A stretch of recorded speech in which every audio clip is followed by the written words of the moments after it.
A221, une autre vision de la télé. Bonjour chers amis téléspectateurs A221 TV, bienvenue dans votre entretien exclusif avec M. Abdoulaye Diallo, vice-président étudiant Sorbonne Nouvelle. M. Diallo, bonjour. Bonjour monsieur, comment allez-vous? Ça va bien, alhamdulillah. Super. Vous allez bien? Oui, et vous? Nous sommes ravis aujourd'hui de vous recevoir sur un entretien exclusif justement pour discuter de la situation des étudiants sénégalais et surtout en cette période de Covid-19. Nous vous remercions de la disponibilité tout en sachant que vraiment là vous n'aviez pas trop de temps. Donc nous vous remercions d'emblée sur la disponibilité. Et après vous serons accompagnés par la ravissante demoiselle Salidia. Bonjour tout le monde, bonjour Abdoulaye et bienvenue. Merci à vous aussi de m'avoir invité. D'accord, sans plus tarder, on va démarrer l'entretien exclusif avec M. Abdoulaye Diallo, vice-président étudiant en Sorbonne Nouvelle, sur la situation des Sénégalais, des étudiants sénégalais qui vivent actuellement en France. Abdoulaye, période de Covid-19, le confinement en France, une situation assez difficile pour les étudiants. Alors, tout d'abord, je vous remercie pour cette initiative qui est très importante pour moi en tant que leader des étudiants. Mais les étudiants, certes, les étudiants vivent aujourd'hui une situation très compliquée, mais ce n'est pas quelque chose de nouveau en fait. Et ça, je pense que tout le monde le sait d'emblée, comme vous l'avez souligné au début de votre discours. Les étudiants sont dans une précarité. Pourquoi? Parce que tout simplement, le système ne favorise pas trop le milieu étudiant. Donc aujourd'hui, le Covid-19 fait qu'empirer les choses en fait. Parce que quand tu regardes déjà le fait de vivre à l'étranger, ce n'est pas quelque chose d'évident. Alors, un étudiant sénégalais qui quitte la France pour aller poursuivre ses études en France, dorénavant, il rencontre des difficultés d'orientation parce qu'il est tout simplement perdu. Il se retrouve dans un système qui n'est pas du tout pareil que le système, qui n'est pas du tout pareil avec l'ancien système qu'il a laissé. Donc pour moi, aujourd'hui, le Covid ne fait que énumérer les failles, les difficultés que les étudiants vivent depuis pas mal d'années. Mais certes, le Covid-19 a empiré les choses davantage. Parce qu'aujourd'hui, les étudiants se retrouvent confinés. En se retrouvant confinés, quelles sont les conséquences? C'est un manque de travail, des problèmes de psychologie et puis un mal-être aussi qui s'installe dans le milieu étudiant parce que tu te retrouves confiné dans un 18 mètres carrés. Financièrement parlant, c'est pas du tout ça. Et puis les études à distance qui n'aident pas aussi la jeunesse. Donc aujourd'hui, on ne peut pas dire oui, le Covid a empiré les choses, enfin le Covid a installé une difficulté. Non, le Covid a fait que énumérer les choses et puis voir empirer les choses, ce que les étudiants vivaient avant. D'accord, on va mettre l'accent sur ces difficultés justement. Vous avez dit que ça existait avant. D'abord, on va le diviser en deux parties. On va commencer justement par les difficultés sur le plan académique, le changement de système. Qu'est-ce qui ne va pas quand vous quittez le Sénégal et que vous arrivez en France en premier lieu? Alors, c'est vrai que c'est une problématique aussi, parce que le système n'est pas pareil. Peut-être que des fois, il y a un système qui... On peut avoir des difficultés. Pourquoi? Parce qu'on se retrouve avec... dans un premier temps, on se retrouve parce qu'on a un problème d'orientation. Ce qui arrive, on nous sollicite, des étudiants qui arrivent, qui nous sollicitent pour nous demander à se réorienter. Alors que les étudiants avaient opté pour ce chemin. Maintenant, le problème, c'est que le problème pédagogique est très complexe pour moi, parce que ça ne rentre pas directement dans le problème, enfin dans le plan pédagogique. Pourquoi? Parce que c'est... Quand tu n'es pas bien informé, il y a un problème d'information quand l'étudiant arrive. Il n'a pas toutes les informations nécessaires pour savoir ce qu'il faut faire et les démarches qu'il faut faire pour se retrouver. Et puis aussi, si toutefois l'étudiant n'est pas bien accompagné dorénavant, avant de s'inscrire, ça aussi, ça peut engendrer des problèmes dans le plan pédagogique. Maintenant, je pense que le système universitaire, de manière générale, je dis, normalement, est le même. en France, en tout cas un étudiant sénégalais qui quitte ici pour aller en France, normalement, si toutes les démarches sont correctes, normalement c'est le même. Mais il y a un système qui est différent quand même, ça il faut le dire. Les attentes ne sont pas pareilles et puis l'étudiant change d'univers, change de monde. Donc certainement avant de s'adapter au nouveau système, c'est problématique quand même. Donc c'est pourquoi d'ailleurs j'interpelle les responsables et les personnes qui sont censées de gérer ce système, de s'investir davantage pour aider les étudiants notamment. D'ailleurs c'est pourquoi les associations étudiantes veillent à ce que les étudiants soient bien orientés à la pré-rentrée universitaire. Donc il y a des volontaires, des étudiants, représentants étudiants qui sont là et qui sont des étudiants volontaires qui aident les primo-arrivants surtout, pour que les étudiants aient une belle entente en tout cas. D'accord. D'accord. Maintenant, vous, par expérience, d'après vous, quelles sont les solutions qu'il faut faire d'abord au Sénégal avant que l'étudiant parte en France pour le préparer? Moi, si j'avais des suggestions à faire ou des propositions à faire, je pense que, enfin voilà, les autorités compétentes pourraient mettre des dispositifs avant le départ. Je sais pas, former des personnes qui vont être spécialisées sur le plan académique, mais surtout avoir des personnes qui ont vécu la même expérience, parce que ça aussi il faut le souligner, une personne qui a vécu sur le terrain, qui a vécu les mêmes expériences est mieux placée pour orienter quelqu'un qui se retrouve dans la même situation en fait. Donc pourquoi pas créer je sais pas, je peux pas si je peux dire des groupes de travail ou en tout cas des dispositifs et puis faire des formations chaque année avant le départ des étudiants et leur dire la réalité aussi, ce qui les attend là-bas et ce qu'ils peuvent rencontrer là-bas comme des difficultés. Je pense que ça aussi c'est quelque chose de nécessaire en fait. C'est pourquoi d'ailleurs dans beaucoup d'universités, pour ne pas dire toutes les universités, mais en tout cas dans l'université là où je suis, il y a une pré-rentrée universitaire pour aider les étudiants et puis les orienter, leur expliquer un peu leur année académique. Donc voilà, c'est une très belle initiative en tout cas, si toutefois elle peut avoir lieu. Bon, Justement. en parlant de difficultés, Oui. actuellement vous êtes en confinement ou bien?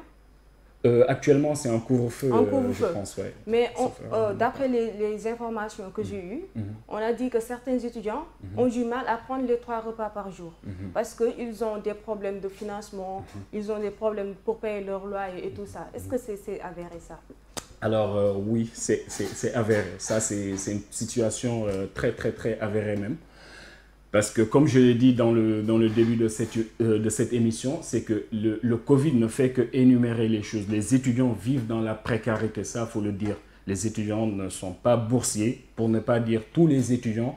Mais en tout cas, je pense que 90% des... Bon, je ne vais pas, autant pour moi, je ne vais pas donner de chiffres, mais en tout cas, la majorité des étudiants sénégalais n'ont pas boursier en France, à Paris. Et ça, c'est problématique quand même. D'ailleurs, c'est l'une de mes revendications depuis pas mal d'années pour étaler le système boursier. L'État a mis en place un système de bourse pour les étudiants qui sont en France, mais il faut le dire quand même, il faut oser le dire, c'est très insuffisant. On va plus tard mettre l'accent sur ce problème boursier-là. Justement, mais là, ce point, c'est intéressant. On aimerait aussi comprendre le changement, l'impact que ça a eu. Parce que quand on parle de comment vivait l'étudiant avant le couvre et le confinement en France, et la prise de ces mesures, quel est l'impact sur la vécu de l'étudiant sénégalais actuellement? Alors, pour revenir, pour ne pas sortir dans le but du sujet, c'est que comme les étudiants qui se retrouvent là-bas, déjà un étudiant, on sait tous, un étudiant, si on peut le dire, c'est la précarité en fait. Parce que faire les études, avoir un boulot à côté, ce qui n'est pas du tout évident. Mais après, tout le monde passe par là. Ça, je n'en disconviens pas. Mais maintenant, un étudiant qui se retrouve là-bas, déjà un étudiant étranger, le travail est limité. Si je ne me trompe pas, on ne dépasse pas 18 heures par semaine. Certains étudiants se retrouvent avec 23 ou 24 heures, en tout cas 24 heures maximum quand on a un statut étudiant. Donc, ce qui n'est pas évident. On doit avoir des cours. Et sans compter si, toutefois, on est dans un lieu... Enfin, on habite très loin, de notre lieu d'études. Ce qui justifie d'ailleurs la difficulté que les étudiants vivaient avant le Covid. Vous voyez? Maintenant, si le Covid se rajoute à ça, certes, quand on vous dit que les étudiants n'ont pas les 3 repas par jour, c'est très probable. Et je dirais même que c'est une confirmation en fait. La preuve, moi en personne, j'avais eu l'initiative au mois de décembre de créer un système de solidarité à la Sorbonne Nouvelle, récolter des dons et le redistribuer aux étudiants. Vous voyez là, on ne parle même pas que des étudiants étrangers, même des étudiants citoyens, résidents, qui se retrouvent dans les difficultés. Parce que ça, il faut le dire, le système, cette pandémie a laissé et va laisser des séquelles. Ça, je pense que voilà, personne n'en disconvient. Donc si toutefois des étudiants même qui vivent chez eux ont des difficultés de vivre, alors qu'en est-il pour les étudiants étrangers? Donc ça, le débat n'est même pas là en fait. Donc ce qu'il faut faire maintenant, c'est d'apprendre dans ces erreurs-là et d'essayer de trouver des solutions. Même si les solutions ne seront pas trouvées tout de suite, ça c'est sûr, mais il faut essayer de trouver des solutions pour les étudiants sénégalais qui vivent dans des difficultés aujourd'hui. Mais je parle de manière générale aussi, tous les étudiants sont dans des difficultés aujourd'hui. Les étudiants sont dans une précarité extrême. Justement, parce que aussi, si on sait, moi j'ai eu à m'entretenir avec un étudiant là-bas en France. Bon, l'explication qu'il me donnait, c'est le fait que le Covid les empêche de travailler, comme vous l'avez dit, donc parce qu'on est en confinement et qu'on est en couvre-feu et tout ça, et maintenant ça se répercute sur le revenu. Et comme nous le savons très bien, dans notre société, naturellement, on n'a pas l'habitude de venir en aide la personne qui est à l'étranger. C'est le contraire qu'on attend. Donc là, ça devient un problème. Si l'étudiant ne travaille plus, n'a plus de revenus et doit payer son loyer, doit vivre, ça devient quelque chose d'extrêmement difficile. Oui, déjà, l'étudiant même, le temps, ça je pense que je vais en profiter pour lancer les messages pour les parents sénégalais qui ont des enfants à l'étranger. L'étudiant même en temps normal, sans Covid, qui travaille et qui fait ses études à côté, c'est dur de travailler et d'entretenir une famille ici au Sénégal. Ça, il faut le dire. Même si des fois, on essaye de faire l'impossible, comme on le dit. Maintenant, le Covid, certes, sur le plan professionnel, oui, c'est problématique parce que là, si toutefois les magasins sont fermés, les étudiants sont réputés dans certains secteurs de travail, ce qu'on appelle les jobs étudiants.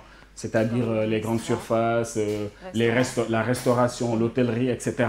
Vous voyez? Et notamment, c'est les endroits les plus touchés. C'est les endroits les plus touchés en tout cas par la crise. Donc forcément, cela va se répercuter plus sur la vie étudiante et la communauté étudiante. Vous voyez? Maintenant, une personne qui travaillait, qui arrivait à peine de gérer sa vie, de payer son loyer, tout le monde, je pense que personne n'ignore le loyer à Paris. Donc voilà, heureusement qu'il y a des aides qui existent, des aides de l'État qui existent. Je le mets entre guillemets. Mais quel État? L'État français, je le dis bien. Heureusement qu'il y a une aide d'État français qu'on appelle les allocs, etc., qui est à la disposition des étudiants. Mais ça aussi qui demande des démarches en amont. Mais en tout cas, voilà, sachez-le, là, être dans ces difficultés-là, dorénavant, même dans un temps normal, en travaillant, on arrive à peine à payer le loyer, à remplir notre frigo et puis avoir une vie normale. Donc, qu'en est-il? S'il n'y a pas de boulot, forcément, ça va impacter à ce niveau-là parce que là, les restaurants ferment, les hôtels ferment. Et puis un étudiant qui n'a pas atteint un plafond, je pense même que les étudiants n'ont pas le droit au chômage. Donc peut-être que vous ne le saviez pas, mais les étudiants étrangers n'ont pas le droit au chômage. Donc ça, il faut le dire. Donc maintenant, qu'est-ce qu'il faut faire alors? Si on vous dit que les étudiants n'ont pas 3 repas par jour, je pense qu'on ne doit même pas se poser la question. Vous voyez? Donc voilà.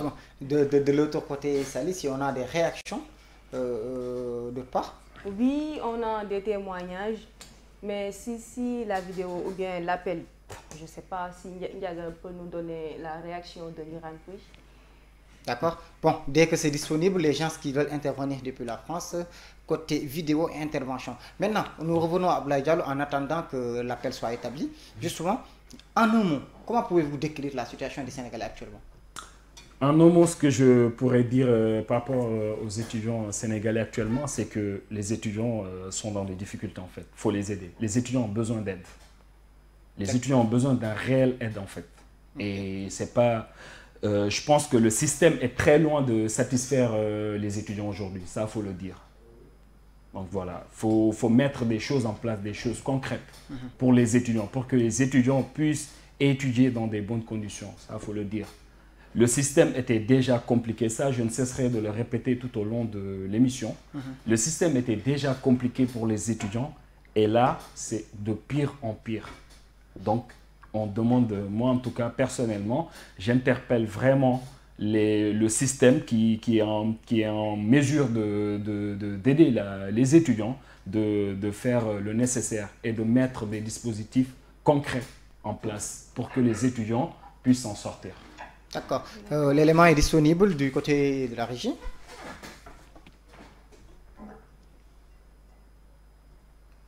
Pas encore disponible. Oui. Est-ce qu'on peut avoir l'intervention?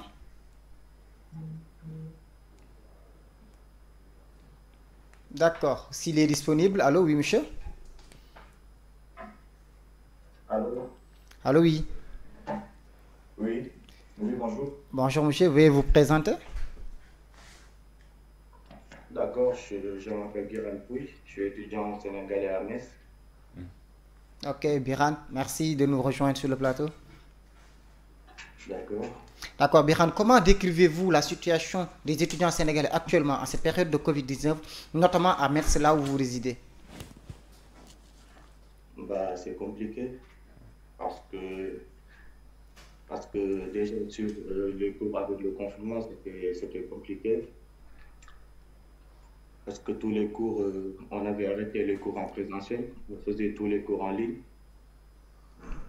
Et c'était pas facile de suivre parce qu'on n'a pas l'habitude. Ok, d'accord. Maintenant, Biran, pouvez-vous nous expliquer un peu, vu que les jobs étudiants étant un peu impactés par le confinement, par la Covid-19 là-bas en France, comment les étudiants font actuellement pour joindre les deux bouts? Bah, c'est pas facile pour tout le monde parce que déjà les étudiants c'était pas tous les étudiants qui avaient un travail, mais ceux qui avaient un travail et qui n'avaient pas de CDI, ils ont perdu leur travail. C'est très, très compliqué de payer son loyer déjà et de pouvoir s'en sortir, quoi.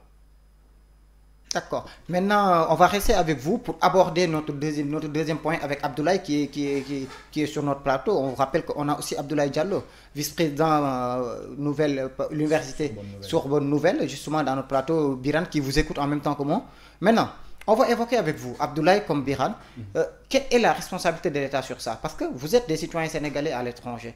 Aujourd'hui, quelle est l'aide de l'État par rapport à cette situation? Le consul sénégalais qui est là-bas ou l'ambassade sénégalaise qui est là-bas? Aujourd'hui... Biran, vous restez avec nous, s'il vous plaît. Ok. Moi, je pense que dans un premier temps, parce qu'on vit si je peux me le permettre, en quelque sorte, dans un état d'urgence, en fait, par rapport à la pandémie, là, l'ambassade, le consulat, je ne sais pas, tout ce que vous voulez, en tout cas, les autorités sénégalaises, c'est de mettre un système en place. Bon, certains me diront que ça a été déjà mis en place lors du premier confinement. Là, je ne suis pas au courant pour la deuxième vague. Mais c'est de mettre un système d'urgence en place où les étudiants sénégalais pourraient... en tout cas, un système qui pourrait venir en aide les étudiants sénégalais sans condition et sans sélection, en fait. Si je dis sans condition ni sélection, c'est par rapport à tout ce qui est bourse sur dossier, etc.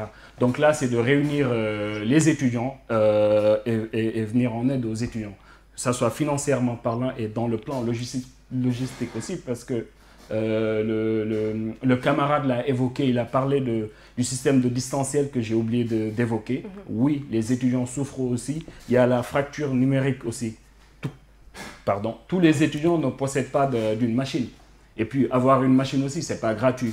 C'est pourquoi d'ailleurs dans certaines universités, la présidence et la gouvernance de l'université met à disposition des machines pour les étudiants. C'est le cas de mon université d'ailleurs, on l'a fait depuis l'année dernière, on continue à le faire et on y travaille aussi. Donc moi j'attends aujourd'hui vraiment de la part de l'État sénégalais de mettre ce dispositif en place. Voilà, de fournir des machines, etc. On ne peut pas à chaque fois attendre l'État français en fait. On doit avoir un lieu de refuge chez nous. En vous entendant parler, il semble que l'État français vienne plus en aide aux étudiants sénégalais que l'État sénégalais. Quelquefois, oui. Oui, quelquefois l'État français est plus présent que l'État sénégalais en fait, dans le système éducatif là-bas. Peut-être que Biran a quelque chose à dire. D'accord, Biran, comment vous jugez cette situation? Oui, je confirme ce que vient de dire mon camarade là. Parce que nous, on sent plus l'État français nous venir en aide que l'État sénégalais. Parce que moi, le seul aide que j'ai reçu venant de l'État sénégalais, c'était lors du premier confinement.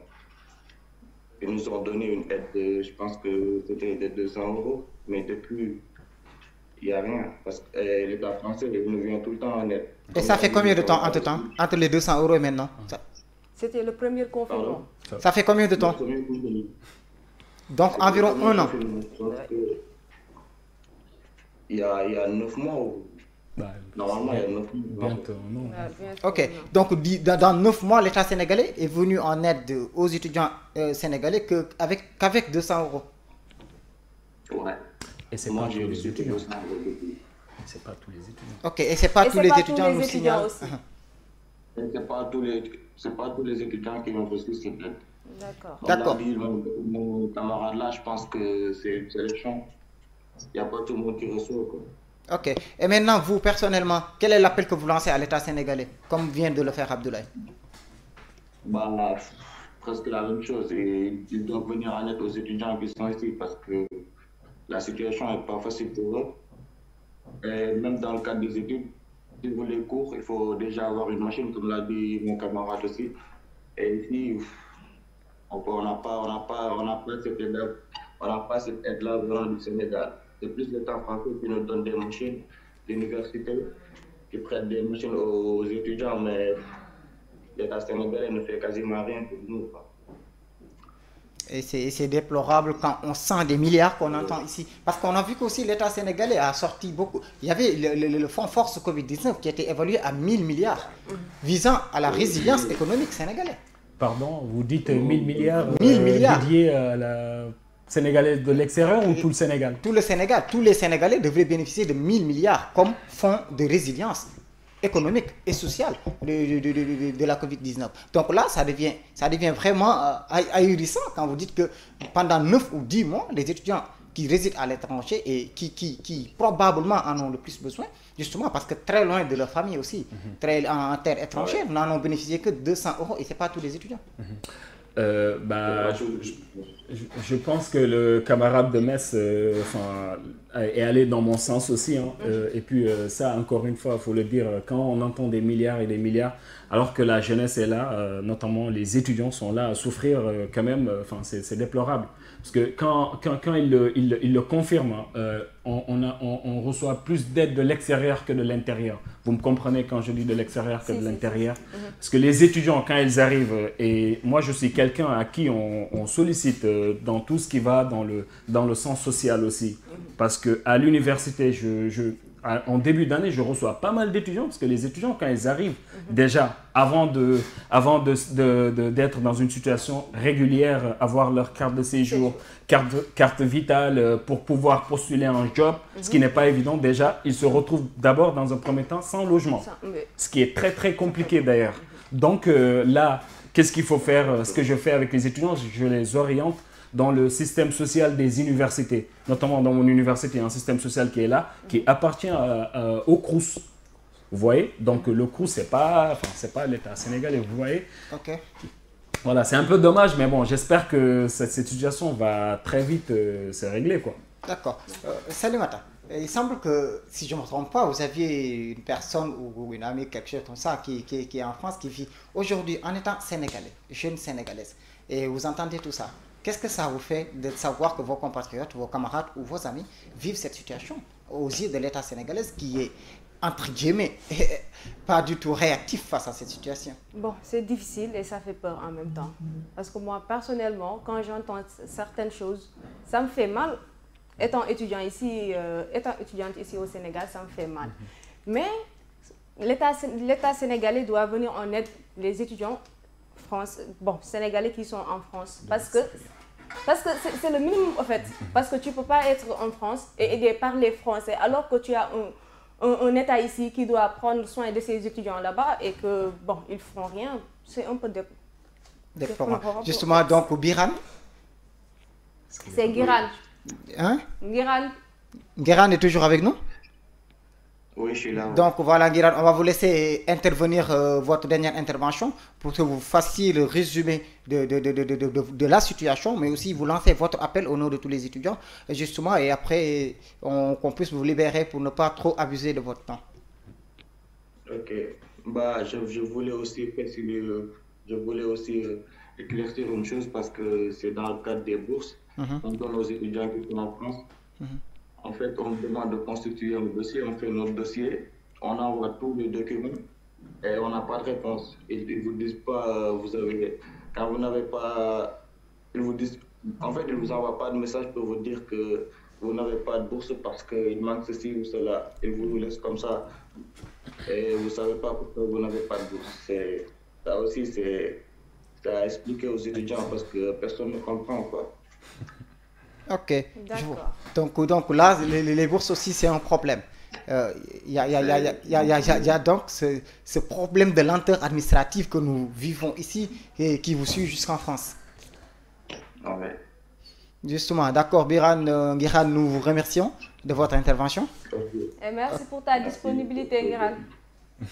Merci beaucoup. Ok, merci à vous aussi, Salimata, pour diriger la situation. Ok, Abdoulaye, on va venir maintenant mettre l'accent sur ce point, l'attribution des bourses. Comment ça se passe et quel est le problème? Parce que les bourses sénégalais devraient régler ça. Si vous avez la réponse, donnez-la moi. Non. En fait, le problème du système boursier, c'est un réel problème en fait. Ça fait des années et des années que j'en parle. À un moment donné, j'avais même proposé je ne sais pas si c'est une alternative ou une substitution, si vous voulez, au dispositif qui est là-bas. À l'époque, c'était l'ancien directeur de la SGEE et j'ai refait la même chose avec le nouveau directeur. Mais bon, rien n'a encore abouti. Le problème de bourse, le bourse pour les étudiants sénégalais en France, c'est une problématique. Et il y a quelque chose qui ne va pas en fait, il faut le dire. Je ne sais pas, c'est pas le système qui est là-bas qui gère, mais je pense que c'est un problème de budget, niveau ministériel, etc. Mais le système n'est pas du tout correct. Je le dis, j'utilise le mot correct. Pourquoi? Parce que quand on nous dit le système boursier, il faut avoir, je ne sais pas, excellence, il faut être dans certaines filières, etc., etc. Ça, je trouve ça, dorénavant, je trouve ça déjà discriminatoire pour certaines personnes. Et puis aussi, le système d'attribution n'est pas du tout transparent. Ça, je le dis aussi. Pourquoi? Parce que dans mon entourage, je connais pas mal d'étudiants. Mais je peux vous citer, je ne suis même pas en mesure de vous dire un tel étudiant est boursier, alors que je fréquente le milieu étudiant. Et ça, je pense que, on doit se poser la question à ce niveau-là. Les seuls 2 ou 3 étudiants que je connais qui bénéficient de quelque chose de l'État sénégalais, c'est 2 étudiants qui ont une aide qui ne dépense même pas entre 150 € et 200 € par mois. Et généralement, c'est des étudiants, ça aussi il faut le dire, généralement, on a des étudiants là-bas qui sont des étudiants sans papier. Okay. Donc, qui ne sont pas capables, ils ne sont pas en mesure de trouver un logement parce qu'ils sont en situation irrégulière et le boulot n'en parlant pas. Comment l'étudiant peut arriver à une situation irrégulière?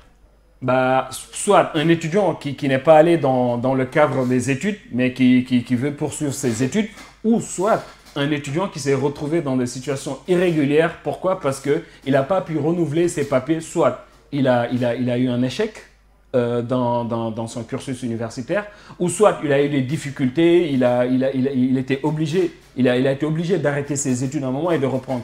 Et là, forcément, il se retrouve dans une situation irrégulière. D'accord, justement, on va continuer avec le système boursier pour revenir justement sur cette question de renouvellement des titres. Très bien. Donc, on nous dit, enfin, le système boursier qui est sélectif aujourd'hui, ça, il faut le dire. Nous, en tant que leader étudiant, mais il ne faut pas l'oublier, un étudiant sénégalais, parce que je suis étudiant sénégalais quand même, je le dis. Si toutefois j'ai le courage de revendiquer des choses auprès des dispositifs, des dispositifs de l'État français, donc ne pas le faire avec l'État sénégalais, ce serait un peu hypocrite de ma part. Justement. Vous voyez? Donc voilà, le système est sélectif aujourd'hui. Les étudiants, le 3/4 des étudiants ne sont pas boursiers, alors que ces 3/4 des étudiants vivent dans des situations dans une situation de précarité. Vous voyez? Et puis, il l'a dit le camarade, ce qui est encore triste, bon, ils vont encore nous dire oui, c'est le système, c'est difficile, etc. Mais ça, on n'entend pas. Un étudiant qui postule pour le bourse, il postule. La minimum, c'est de lui dire malheureusement, votre demande n'a pas été retenue pour motif tel ou tel ou tel. Ou même, le minimum, votre demande n'a pas été retenue. Court. Mais le problème, c'est que quand on postule pour bourse sénégalaise, on n'a même pas de réponse en fait. Et puis, dernière chose, c'est que voilà, les étudiants qui bénéficient de la bourse sénégalaise ne reçoivent pas la bourse tôt. Donc, avant de la recevoir, certes, ils vont bénéficier d'un rappel, mais avant de la recevoir, on a le temps de mourir. Parce que là, on parle d'une aide d'urgence. Vous voyez? Donc, le système boursier, c'est tout un système à revoir en fait.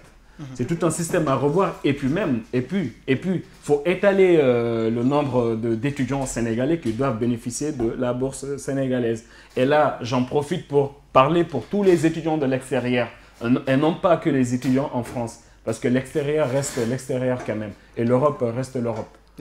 Donc voilà, je tenais vraiment à le dire. En parlant de situation, on voit que plus de 47 000, autant pour moi, étudiants sont en situation irrégulière, en fait, en situation irrégulière parce que leurs cartes de séjour ne sont pas renouvelées. Comment vous vivez ça? Ça aussi, c'est une autre situation parce que en France en tout cas, le pays que je maîtrise un peu, le système est très difficile quand tes papiers ne sont pas en règle. Maintenant, cela peut découler de pas mal de choses. Soit parce que c'est le Covid qui a causé ça. Et puis là, actuellement, il y a beaucoup de démarches qui ont été suspendues. Parce que voilà, c'est comme ça, les effectifs sont réduits. Et puis le personnel, tout passe en ligne. Et puis le traitement des dossiers aussi. Bon, de ce côté-là, c'est un peu compliqué. Et puis tout dépend aussi du département de la personne. Les départements ne travaillent pas dans les mêmes conditions en fait. Par exemple, le département à Paris, 94, etc., etc. Vous voyez? Donc tout dépend du département en fait. Chaque département a sa manière d'œuvrer, sa manière de travailler. Mais ça, par contre, c'est une situation très, très difficile. Pourquoi? Parce que ça a des conséquences très, très, très, très lourdes. Quand on ne renouvelle pas nos papiers, cela est synonyme de ne pas renouveler pas mal de choses. Et certes, beaucoup de choses ne seront pas reconduites tant que le titre de séjour n'est pas renouvelé. Et là aussi, il n'y a pas quelque chose que le consul sénégalais qui est là-bas peut faire pour vous? Honnêtement, peut-être qu'il peut faire quelque chose en tant que diplomatie. Je ne suis pas trop calé à ce niveau, mais en tout cas, j'ai pas encore eu l'information que l'État, ce dispositif, le consul, la diplomatie sénégalaise a procédé à des démarches pour venir en aide au Sénégal. J'ai pas eu l'information, mais en tout cas, ça serait vraiment utile pour les étudiants sénégalais. Bah oui, parce que aussi s'ils sont déployés là-bas pour des raisons diplomatiques, c'est pour gérer ce genre de dossier. Gérer le dossier du Sénégal à l'extérieur. J'espère. Et ça devient un problème pour les étudiants. J'espère. Le consul devrait essayer de voir sur le plan administratif, justement, comment négocier avec l'État français, avec les départements français, justement pour diligenter cette situation. Oui, normalement. J'espère, hein, mais je n'ai pas eu l'expérience à ce niveau en tout cas. Mais dans tous les cas, ce serait une idée qui sera là, très, très, très bienvenue en tout cas. Et cela pourrait nous soulager un peu quand même. Bon, est-ce que vous êtes au courant qu'il y a des associations françaises qui font des collectes pour le rapatriement des corps sans vie? Excusez-moi, j'ai pas bien compris la question. Il y a des associations françaises là-bas, Oui. mais des étudiants sénégalais qui sont en France, Oui. qui font des collectes. Des collectes de dons alimentaires. Non, non, pas de dons, mais des collectes pour faire venir leur... Ah. Je ne sais pas comment l'expliquer. D'accord, ouais, je comprends. Pour Vous voulez dire rapatrier des les corps. corps sans vie, ouais. D'accord, d'accord. Alors ça, j'étais pas informé de ça, mais c'est fort probable. Enfin, tout ce qu'on nous dit dans ce domaine, je le crois. Et l'ambassade dans tout ça. Parce qu'on nous signale que c'est Ernest, je ne sais pas. Ernest Diompi. C'est justement, c'est ça. Ernest Diompi est décédé, on a vu l'annonce. C'était le 10 février, si je ne me trompe pas. Alors ça, j'étais pas 10 février, j'étais déjà à Dakar. Non. Donc c'est ce qui justifie peut-être pourquoi l'information m'est passée sous le nez. Mais si on le dit oui, et là, encore une fois, c'est vraiment dommage parce que, comme vous le dites, la diplomatie sénégalaise est là pour notamment gérer ces genres de situations quand même. Donc oui, c'est possible, mais c'est vraiment dommage encore une fois. D'accord. Maintenant, comment justement évaluez-vous l'intervention de la diplomatie sénégalaise à votre niveau, vous, en tant qu'étudiant? Alors, moi, en tant qu'étudiant, à mon niveau, je pense que, il y a des choses qui... l'État a mis des choses, l'État a mis des dispositifs en place, ça, il ne faut pas le nier quand même. Mais à mon niveau et en toute objectivité, c'est très très insuffisant en fait. Que ça soit dans le plan logement, financier, pédagogique, accompagnement et aussi après le diplôme. Parce qu'après le diplôme, là aussi, il y a un cas. Il y a un cas à étudier aussi. Parce que certains étudiants se retrouvent là-bas aussi après le diplôme. Soit ils se retrouvent en étant sans papier, ils ne peuvent pas rentrer parce que avant de rentrer, il faut rentrer avec quand même un minimum. Ou ils sont là-bas, ils ont des papiers, mais sans travail, alors qu'ils pouvaient servir le pays.